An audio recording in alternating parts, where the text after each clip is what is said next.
اس بنا پر ہم دیکھتے ہیں کہ زر کو مختلف مراحل میں سے گزارا گیا، جسے ہم زر کے ارتقاء کا نام دیتے ہیں۔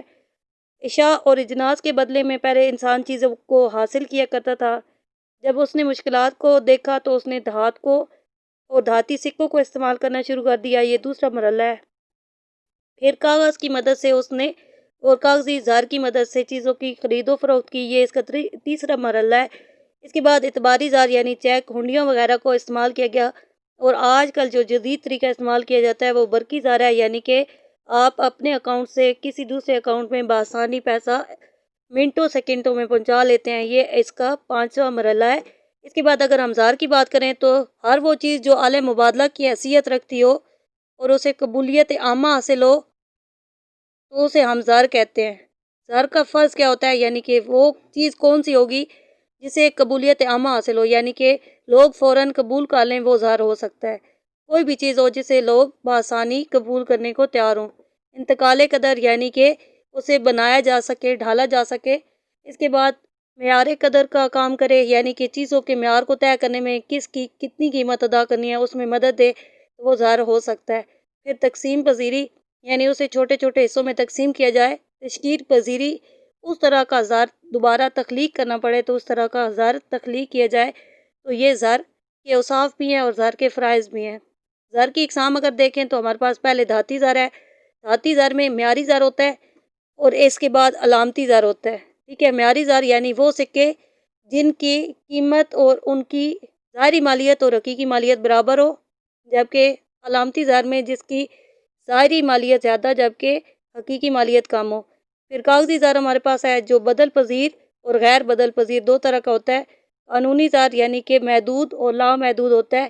اس کے بعد اعتباری زر یا قریبی زر جس کو ہم اعتبار یا بھروسے کی بنیاد پر استعمال کرتے ہیں، یہ زر کی اقسام ہے۔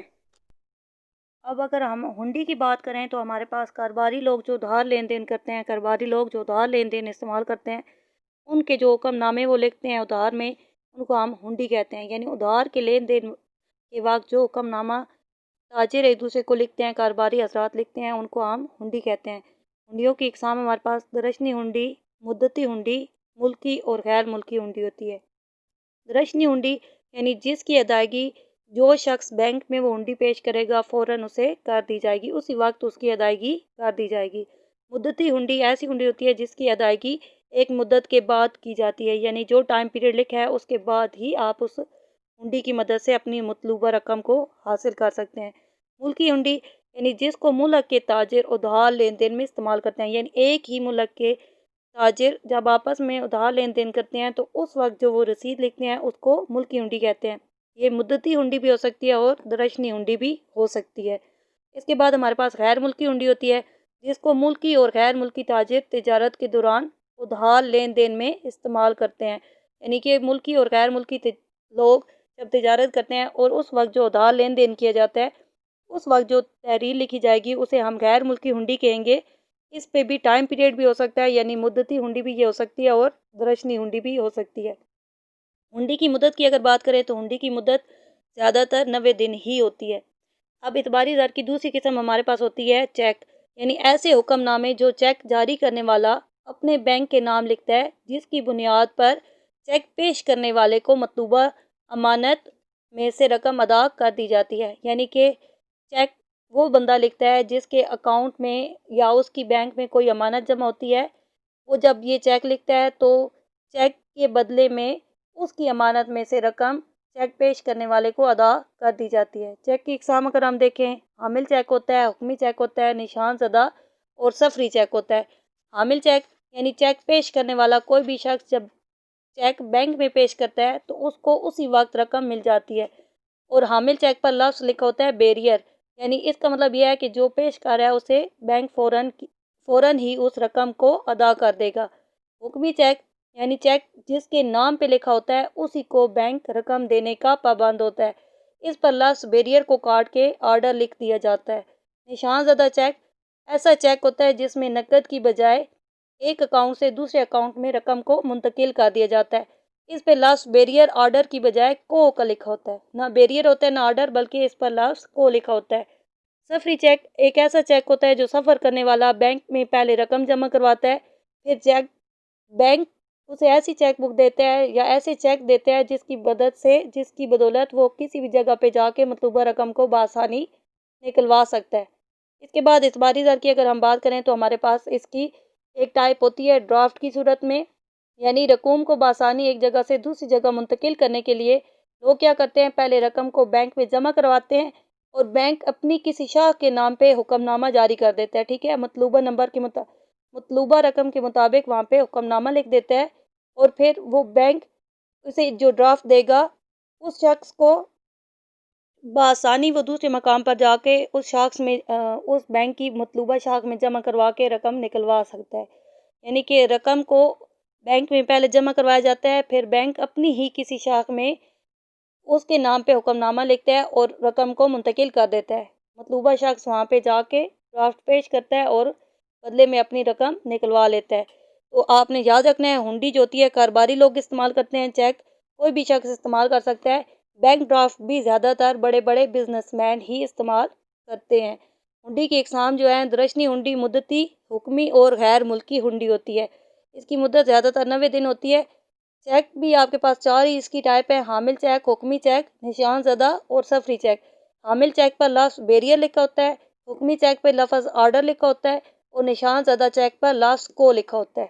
سفری چیک سفر کرنے والا پہلے بینک میں جمع کرواتا ہے رقم کو، پھر وہاں سے چیک بک حاصل کرتا ہے اور کسی بھی جگہ پہ جا کے اس چیک کی مدد سے رقم کو حاصل کر سکتا ہے۔ لیکن ڈرافٹ میں کیا ہوتا ہے، ڈرافٹ میں رقم جس بینک نے جمع کی ہے وہ اپنی ہی شاخ کے کسی بینک کو حکم دیتا ہے اور وہ شخص اسی بینک کی کسی شاخ میں جا کے اپنی مطلوبہ رقم کو بآسانی نکلوا سکتا ہے۔ اب اگر ہم دیکھیں زر کی معاملاتی رفتار گردش کے بارے میں اگر ہم دیکھیں تو سال بھر میں زر کی مدد سے جتنی اشیاء و خدمات کی مقدار کی خرید و فروخت کی جاتی ہے اس کو زر کی معاملاتی رفتار گردش کہا جاتا ہے۔ یعنی سال بھر میں زر کی مدد سے جتنی چیزوں کی خرید و فروخت کی جائے گی وہ زر کی معاملاتی رفتار گردش کہلاتی ہے۔ اس کا فارمولہ آپ کے پاس ہے V=PT/M۔ V آپ کے پاس گردش ہے، P آپ کے پاس قیمت ہے، T آپ کے پاس اشیاء و خدمات کی مقدار ہوتی ہے، M آپ کے پاس زر ہوتا ہے۔ اس کے بعد زر کی آمدنی رفتار گردش کی اگر ہم بات کریں تو زر کی آمدنی رفتار گردش زر کی کل مقدار جو قومی آمدنی میں جس قدر اضافہ کرتی ہے، زر کی کل مقدار قومی آمدنی میں جس قدر اضافہ کرتی ہے اس کو زر کی آمدنی رفتار گردش کا نام دیا جاتا ہے۔ اس کا فارمولہ آپ کے پاس بہت آسان ہے، VY=NNP/M۔ NNP آپ کو پتہ ہے قومی آمدنی ہوتی ہے، M آپ کے پاس زر ہوتا ہے، Y آپ کے پاس آمدنی ہوتی ہے، V آپ کے پاس گردش ہوتی ہے۔ اس کے بعد دفینوں کی اگر بات ہم کریں تو دفینے در حقیقت وہ نقد رقوم ہوتی ہیں جو لوگ گھر میں نقد کی صورت میں محفوظ کرتے ہیں اور استعمال نہیں کرتے۔ یعنی وہ رقم جو گھر میں نقد کی صورت میں ہو لیکن استعمال نہ کی جائے دفینے کہلاتی ہے۔ اس کے بعد اگر ہم بات کریں نظریہ مقدار زر کی، یہ ٹازک نے پیش کیا تھا، اس کی ڈیفینیشن آپ دیکھ لیں۔ اگر مقدار زر کو یعنی کہ ایم کو اگر دگنا کیے جائے تو قیمتیں بھی دگنا ہو جائیں گی، جبکہ دیگر حالات بدستور ہیں، یعنی کہ آپ باقی کوئی چیز تبدیل نہ ہو، صرف آپ کی مقدار زر میں تبدیلی آئے تو صورت میں قیمتیں بھی اسی سمت میں حرکت کریں گی، اور اگر زر کی مقدار کو نفس کر دیا جائے یعنی آدھی ہو جائے تو اس پر قیمت بھی نفس ہو جائے گی۔ اب ہم اس کے مفروضات دیکھ لیتے ہیں۔ دیگر حالات جو تھے وہ بیسیکلی مفروضات تھے کہ کیسے زر کی مقدار دگنا ہونے پر قیمت دگنی ہوتی ہے یا زر کی مقدار نفس کرنے پر قیمت نفس ہو جاتی ہے۔ تو دیگر حالات ہمارے پاس یہ ہیں، اگر یہ صورتحال اس طرح کی رہے تو اس صورت میں قیمت اور زر کے درمیان یہی رشتہ پایا جائے گا۔ پہلی بات ہے قانونی زر کی گردش نہ بدلے تو آپ کا نظریہ ثابت ہوگا۔ اعتباری زر کی گردش نہ بدلے، اشیاء و خدمات کی مقدار نہ بدلے، براہ راست تبادلہ یعنی چیزوں کے بدلے میں چیزوں کا جتنا تبادلہ پہلے کیا جا رہا ہے اتنا ہی کیا جائے، یعنی ان کے معیار میں تبدیلی نہ آئے تو نظریہ ثابت ہوگا۔ دفینوں کی مقدار میں کوئی تبدیلی نہ آئے، یعنی کہ لوگ جو نقد رقم اپنے پاس محفوظ رکھتے تھے اس کو استعمال نہ کریں تو اس صورت میں زر کی مقدار کو دگنا کرنے پر قیمتیں دگنی اور زر کی مقدار نفس کرنے پر قیمتیں نفس ہو جائیں گی۔ بینک کی ڈیفینیشن آپ کو پتہ ہونی چاہیے، ایسا مالی ادارہ جو لوگوں کی امانتوں کو محفوظ کرتا ہے، قرض جاری کرتا ہے، اس کو ہم کہتے ہیں بینک۔ لوگوں کی امانت لیتا ہے، رقم اپنے پاس رکھتا ہے اور انہیں بدلے میں سود دیتا ہے، اسی طرح قرض جاری کرتا ہے اور لوگوں سے سود وصول کرتا ہے۔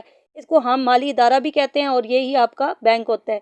بینکوں کی ٹائپس آپ کے پاس ہیں۔ مرکزی بینک، مرکزی بینک کسی بھی ملک میں اسعار کو جاری کرنے کا ذریعہ ہوتا ہے، قیمتوں کو مستحکم کرتا ہے، تجارتی بینکوں کا سہارا ہوتا ہے، یعنی تمام تجارتی بینک تمام تجارتی ایکٹیویٹیز مرکزی بینک کی مرضی سے اس کی نگرانی میں ہو رہی ہوتی ہیں، اور حکومت کا مالی مشیر ہوتا ہے۔ حکومت کی جتنی ادائیگیاں وصولی ہوتی ہیں وہ مرکزی بینک کی مدد سے کی جاتی ہیں۔ اس کے بعد دوسری قسم ہوتی ہے بینک کی تجارتی بینک۔ تجارتی بینک یعنی کہ آپ کو پہلے ہی پتہ چلا ہے تجارت سے نکلا ہے، تاجر کی بات ہو رہی ہے، اور تاجر کا مقصد بھی منافع ہوتا ہے۔ تجارتی بینک کا بھی کیا کام ہوتا ہے؟ وہ امانتوں کو جمع کرتا ہے، قرض داروں کو رقوم مہیا کرتا ہے، اور اس کا مقصد کیا ہوتا ہے؟ قرض داروں سے سود حاصل کر کے اپنے کاروبار میں یا اپنی رقوم میں منافع کو، یعنی رقوم کو اس قدر بڑھانا کہ اس کو منافع ملے۔ تو تجارتی بینک جو ہوتے ہیں ان کا مقصد کیا ہوتا ہے؟ منافع کمانا۔ وہ امانتیں لوگوں سے لیتے ہیں اور ضرورت مند کاروباری لوگوں کو قرضہ فراہم کرتے ہیں اور بدلے میں سود حاصل کر کے منافع کماتے ہیں۔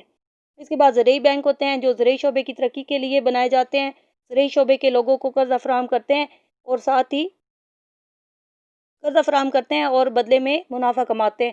صنعتی ہمارے پاس بینک ہوتے ہیں جو صنعتی ترقی کے لیے مددگار ہوتے ہیں۔ امداد باہمی کے بینک ہوتے ہیں، یعنی کہ بہت سی انجمنیں مل کر ایک سرمایہ کا اکٹھا اسٹاک کرنے کے لیے جو مل کے بینک بناتی ہیں۔ امداد باہمی کے بینک یہ ہوتے ہیں، یعنی کہ اس میں بہت سے لوگ مل کر اس بینک کو چلا رہے ہوتے ہیں، اور اس کا مقصد بھی یہ ہوتا ہے کہ جہاں پہ جس کو ضرورت پڑے وہاں پہ یہ لوگ امانتیں جمع کرتے ہیں اور رقوم مہیا کرتے ہیں اور بدلے میں منافع کماتے ہیں۔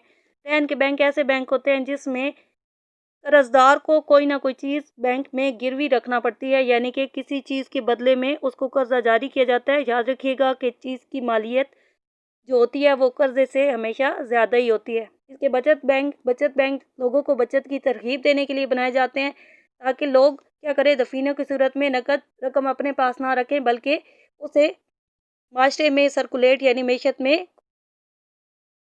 میں اسے چلنے دیں، یعنی کہ اس کو بینک میں جمع کروا دیں تاکہ جس کو ضرورت ہے یعنی کاروباری اداروں کو بآسانی قرضہ وغیرہ مل سکے، سرمایہ کی قلت نہ ہو۔ اس کے بعد زر مبادلہ کے بینک ہوتے ہیں جو ہماری ملکی کرنسی کو غیر ملکی کرنسی میں بدلنے میں ہماری مدد کرتے ہیں۔ تو آپ نے یاد کرنا ہے کہ زر کی معاملاتی رفتار گردش، اس کا فارمولہ آمدنی رفتار گردش، اس کا فارمولہ دفینے کیا ہوتے ہیں، نظریہ مقدار زر کی ڈیفینیشن، اس کے مفروضات، بینک کیا ہوتا ہے، بینک کی اقسام، مرکزی بینک کی ڈیفینیشن، تجارتی بینک اور اس کی ڈیفینیشن آپ نے کرنی ہے، اور اس کے علاوہ باقی تمام بینک بھی ان کا مقصد بھی کیا ہوتا ہے، وہ کیا کرتے ہیں، لوگوں سے پیسہ امانت کو جمع کرتے ہیں اور پھر قرضہ دے کر منافع کماتے ہیں۔ اور ان سارے بینکوں کا مقصد، یہ سارے بینک جو ہوتے ہیں وہ مرکزی بینک کے انڈر کام کرتے ہیں اور مرکزی بینک کی تقریباً ساری پالیسیوں کو اپنانے کی کوشش کرتے ہیں۔